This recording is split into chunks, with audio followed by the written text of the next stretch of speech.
Hello, magandang araw to every one of you. What a wonderful day. I'm so happy, no? That in this time, nandiyan po kayo and you're here to listen.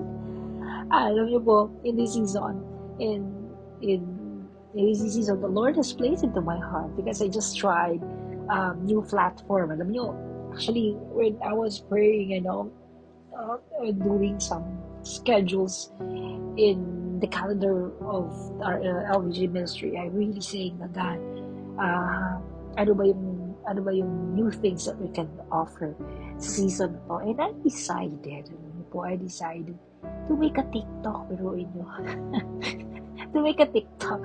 Actually, I just tried the 60 seconds. Kung sino sa inyo yung nakaraan na nandyan, 60 seconds, sharing a verse. And that's why I decided to do that in this season. So maybe every day I'm going to share to you um, verse that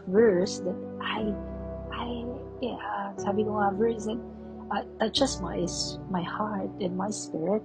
So I'm going to share to you just 60 seconds, sharing in sa mga susunod na araw. So you expect that, But of course, ngayon hindi tayo 60 seconds. I chose medyo matagal na minutes, So para hindi mabitin yung aking sharing kasi this is a portion of an announcement. At the same time, hindi lang announcement. At the same time, I will share the verse that really impressed me in this season of our ministry. I'd like you to follow me, and follow this, and also make a comment. You can share what's in your heart, and also not only what's in your heart. If you have some prayers, you can share it, and I will be reading your comments now. And I love to hear your comments, and I'll be praying for you and answer as well. Yan.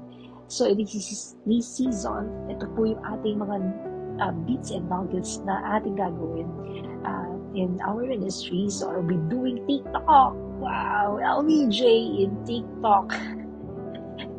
Okay, so I am so happy to see every one of you who are here today, and I hope in the near future, we can do live, We can do live, and I love to do that. So that's why please keep on watching and sharing, and let's enjoy being together, sharing the word, and praying for one another. So that's why today I'm going to share to you is sa mga verse na pinili ng media team ng church. And I love this because it has connections in our ministry, LVJ. And I love the message. Sabi ng Romans 12 verse 12, rejoice in hope, be patient in tribulation, and be constant, sabi dyan. Of course, sabi dito, in prayer. Ayan.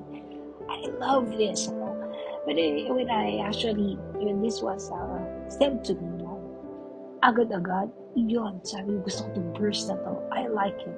The verse is very simple. Sabi niya lang, rejoice in hope. Ibig sabihin, pag tayo ay may pag-asa, we can still find joy even in the hardest time. Even in the hardest time ng ating lakbay sa buhay. Kaya sabi niya, be patient in tribulation. Meaning, lahat ng mga pagsubok na tribulation mo man yan, signal number 1 ang iyong buhay, signal number 2 ang buhay mo, 3, 4. Okay, ngayon may 4 na, sa bagyo. Pero sabi niya, just be patient. And never lose hope. And when you're hoping, you can still find joy even in the midst of your tribulations. Kaya nga, I like the last, kasi actually, ito parang tatlong message eh. Hope, be patient in tribulation, and then be constant in prayer. Because, alam natin, na ang lakbay natin sa buhay, laging may mga pagsubok. Kaya sabi ko, tuloy-tuloy lang at dasal. Ayan. Kaya ang LBJ, tuloy-tuloy lang tayo. Hindi tayo titigil. tuloy-tuloy lang ang dasal. Dahil bakit?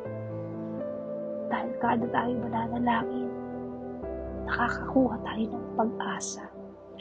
Dahil alam natin ang pag-asa na yun ay sa Diyos natin matatagpuan.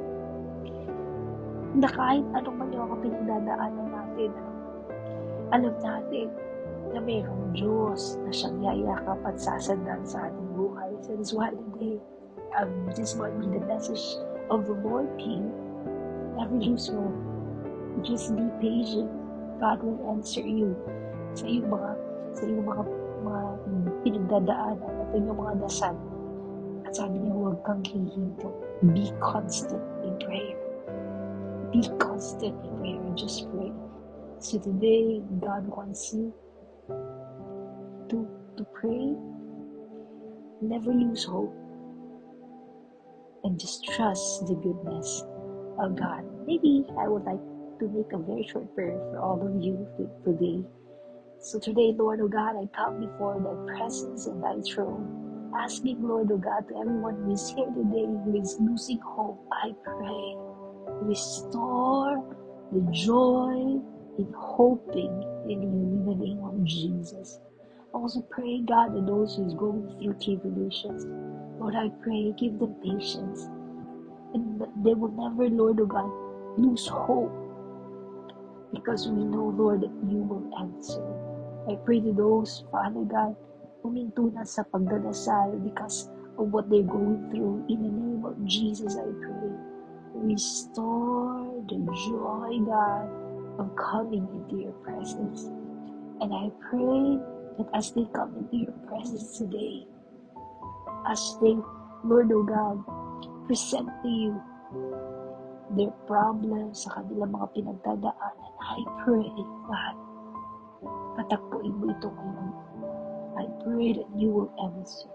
I pray that your miracle will come into their lives, into their home, and into their situation. And to those who are needing your healing, I pray let the healing of God be upon them. In the name of our Lord and Savior Jesus Christ. Amen and amen. Again, God bless you po. I hope po that you will come again and watch tomorrow. Please don't forget to follow and make a comment. Just share your thoughts and at the same time, share your prayer request. Again, let's pray for one another. Be constant in prayer. God bless you, everyone.